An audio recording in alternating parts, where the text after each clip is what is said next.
Saya seorang kepala cabang perusahaan sektor keuangan. Mohon doanya untuk dimudahkan dalam berhijrah.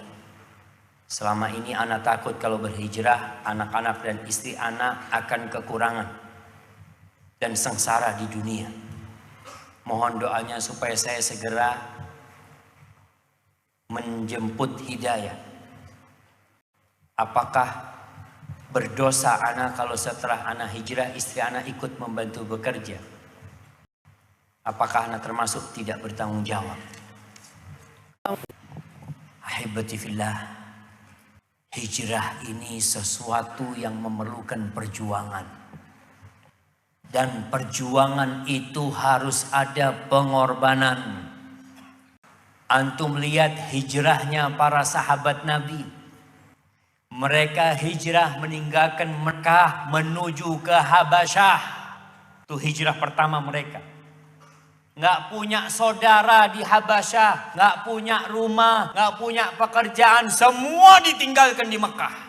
Tapi demi apa dia meninggalkan semua itu? Demi Allah Azza wa Jal.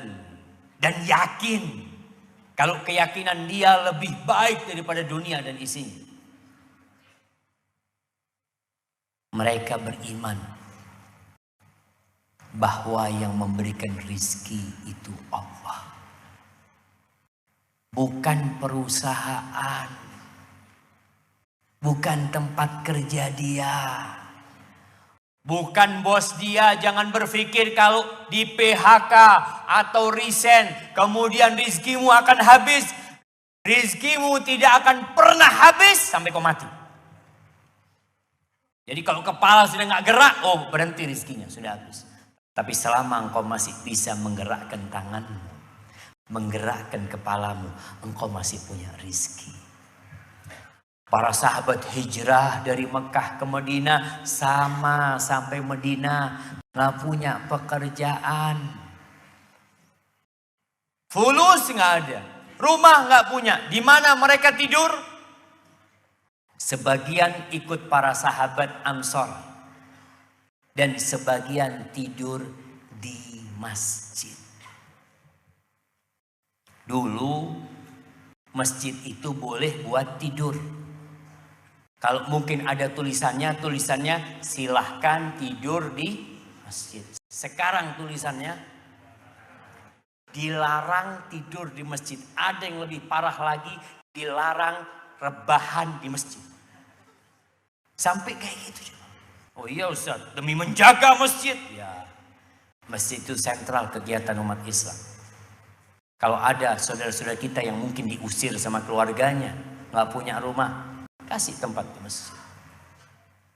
Tapi jangan kasih tempat buat yang nyuri kotak amal di masjid. Itu yang kadang-kala kita takut. Itu hijrah para sahabat.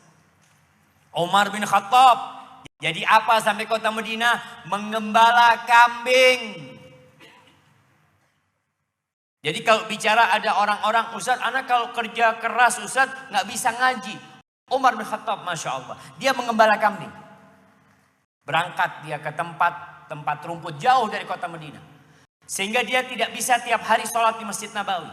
Biasanya gantian sama temennya. Hari ini dia turun ngaji sama Nabi SAW. Besok temennya ngaji. Seperti itu. Karena memang harus bekerja. Rizki tetap tanggungan Allah Azza wa Jalla. Apalagi kalau kerjaanmu sudah berbau yang haram. Subhanallah. Banyak-banyak berdoa mengatakan la haula wa la quwata illa billah. Banyak membaca hasbunallah wa ni'mal wakil. Cukup tuh Allah buat aku. Jangan bergantung sama manusia. Jangan ketika resign keluar dari tempat kerja lalu bergantung, oh ana punya uang, oh ana menabung selama ini, ana punya ini, semua bisa habis jemaah.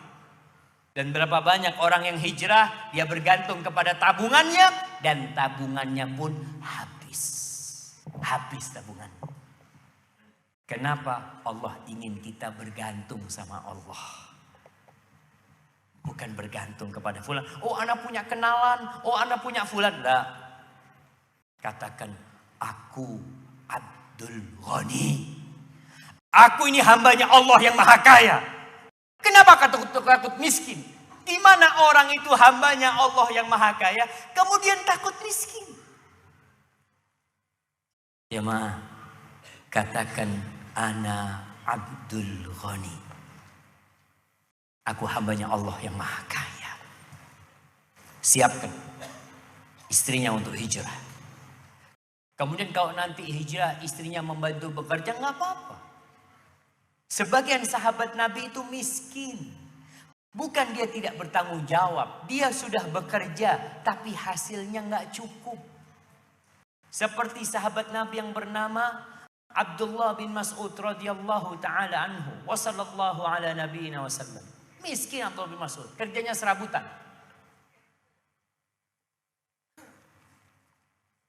Bahkan makannya itu di rumah dari hasil kerja istri. Istrinya menenun kemudian dijual, merajut kemudian dijual. Boleh seperti itu. Dan seorang istri ketika membantu suaminya, bukan dia memberikan nafkah kepada suami.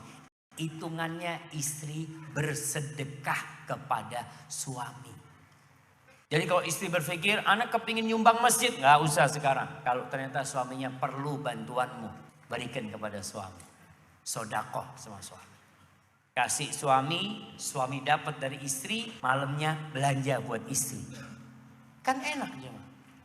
Duit kasih ke suami, kemudian balikin kepada istri sebagai nafkah. Subhanallah, bantu.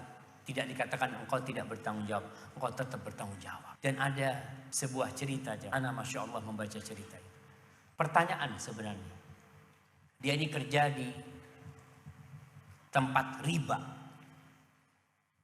Dia mau resign, bapak ibunya nggak setuju. Istrinya juga tidak setuju. Tapi dia mantap untuk hijrah. Dia cerita, Ustaz, anak sudah resign. Tapi tahu istri tidak tahu. Tiap pagi keluar Ustaz. Anak kerjanya sekarang nge-grab Ustaz. Anak tiap hari keluar kerja. Dan bapak, ibu anak serta istri tidak tahu. Subhanallah, perjuangan orang yang hijrah. Orang tuh takut.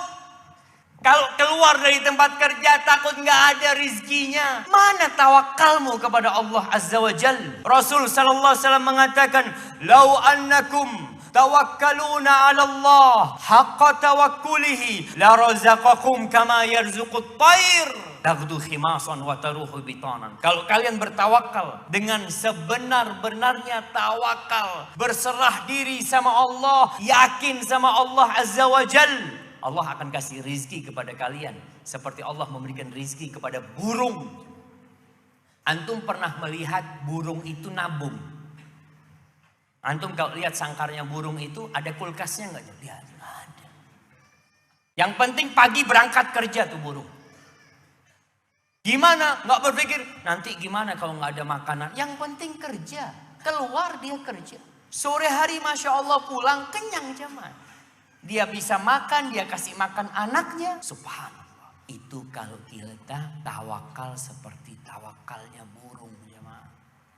Lembut hatinya burung. Maka hendaklah engkau bertawakal. Wa man yattaqillah yaj'al lahu makhrajan wa yarzuqhu min haitsu la yahtasib. Allah akan kasih jalan keluar buat orang yang bertakwa. Allah kasih rizki dari arah yang tidak disangka-sangka. Antum kalau rizki dari gaji, itu sudah tiap bulan terduga jemaah. Masya Allah. Anak tiap bulan dapat gaji. Dari kampus. Tapi kadangkala tahu-tahu ada uang masuk dari kampus juga. Yang anak nggak pernah menyangka ada uang tersebut. Jumlahnya nggak banyak, tapi bahagianya jemaah. Allahu Akbar. Ketika Allah kasih rezeki dari arah yang tidak disangka-sangka, antum lebih bahagia. Kenapa? Karena antum nunggu dari Allah Azza wa Jalla. Bukan nunggu dari fulan.